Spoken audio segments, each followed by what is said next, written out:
जादुई तोता। एक छोटे से गांव में एक गरीब परिवार रहता था। उस परिवार में रामू और उसकी बीवी सीता उसके बेटे चिंटू के साथ रहते थे। उसी गांव में एक तोता भी रहता था। उसका नाम था रघु। वो किस्मत का धनी था। जहां भी जाता वहां किसी भी चीज की कमी नहीं पड़ती थी। एक दिन रघु उड़ते उड़ते उस गरीब परिवार के घर। रघु सोचता है, अरे वाह, लगता है यहाँ आज बहुत अच्छा खाना मिलेगा। मैं पेट भर के खाऊंगा। वो एक कटोरी में रखे अमरूद देखता है। अरे वाह, अमरूद, मुझे तो ये बहुत पसंद है। मैं तो इसे पेट भर के खाऊंगा। रघु तोता अमरूद खाने ही लगता है। तभी सीता रघु को अमरूद खाते देखती है तो गुस्सा हो जाती है और उसे वहां से भगा देती है। भाग यहाँ से, न जाने कहां से आ जाते हैं। मैं तो परेशान हो गई उनसे। सीता के भगाने के बाद रघु चुपचाप से धीरे उस परिवार की बरकत होने लगती है। एक दिन रामू और सीता खाना खाते वक्त बातें करते हैं। आजकल हमारी बहुत तरक्की हो रही है, काम भी अच्छा चल रहा है। रामू कहता है। इस पर सीता कहती है, सच कहा, भगवान हमेशा ऐसे ही हम पर मेहरबान रहे। बेटा चिंटू भी कहता है, पिताजी, मुझे खिलौना लेके दो ना, मेरे सभी दोस्तों के पास है। रामू कहता है, ठीक है, जरूर लाऊंगा। सीता कहती है, कितने खुश है सब, मेरे परिवार को किसी की नजर ना लगे। एक तरफ ऐसी बातें होती हैं, तो दूसरी तरफ रसोई में रघु तोता भी अमरूद खाते रहता है।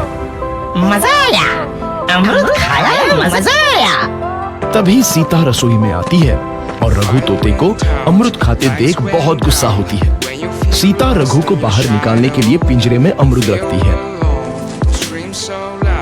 रघु जब अमरूद खाने लगता है तो पिंजरे का दरवाजा बंद हो जाता है और वो उसमें फंस जाता है। मुझे बाहर निकालो, मैं यहाँ फंस गया हूँ, मुझे बचाओ। अगले दिन सीता पिंजरा उठाकर बाहर दूर उस रघु को छोड़ देती है।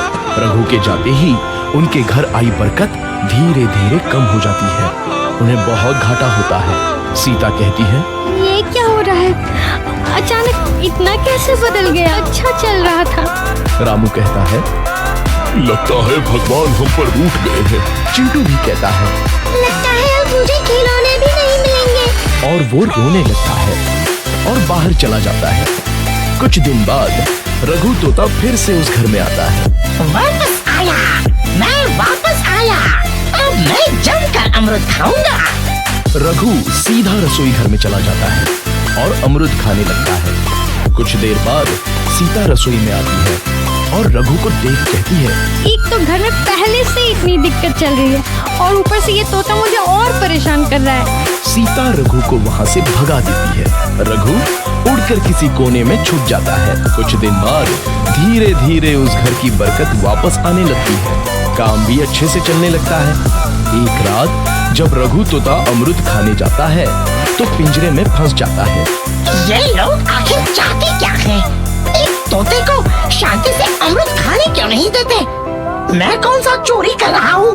बस अमरूद ही तो खा रहा हूँ। तभी रामू वहाँ आता है और पिंजरे में रघु तोते को ये देख तोता भी कितना जिद्दी है, बार बार वापस आ जाता है।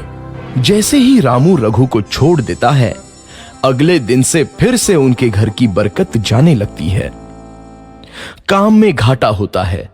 किसी को समझ नहीं आ रहा था कि ऐसा क्यों हो रहा है। रघु तोता घर आता है तो अचानक बरकत आती है और जब रघु तोता को बाहर निकालते हैं तो बरकत चली जाती है। एक दिन सीता रघु तोते के घर आने और बाहर जाने की स्थिति पर नजर रखती है। ये तोता जब भी घर आता है तो घर में बरकत आती है और जैसे ही ये घर से बाहर जाता है तो उसी के साथ बरकत भी चली जाती है। कहीं ये जादुई तोता तो नहीं है? अगली बार जब ये तोता घर आएगा तो मैं इसे कहीं नहीं जाने दूंगी। सीता रघु का बहुत इंतजार करती है, लेकिन रघु तोता दोबारा उस घर में कभी नहीं आता।